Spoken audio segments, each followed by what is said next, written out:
Some protesters would have defaced every monument, they would have looted every business they could, and they would have gone all the way to the White House. Fox and Friends Weekend co-host Pete Hegseth said Friday after returning home from a 3-day National Guard deployment in Washington, D.C.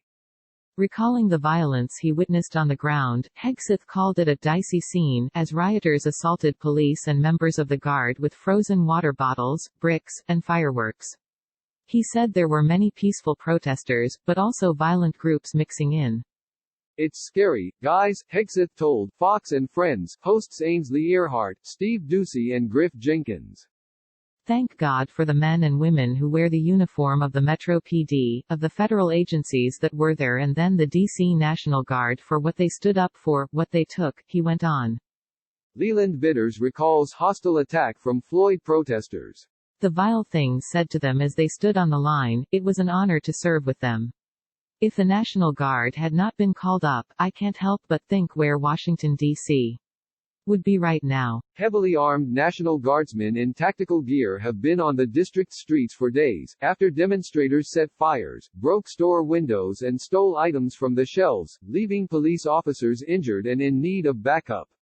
I watched bottles and bricks and rocks be thrown at us throughout, Hegseth said.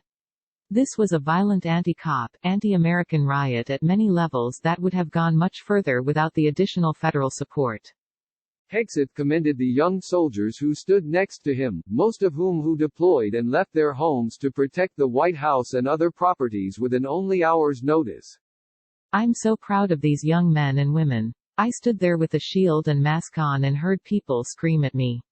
I have heard it all, so I'm used to it, he said, but imagine a young kid, 19, 20, 21, a black kid from Washington, D.C., standing on that line, and the utter hatred being screamed at them.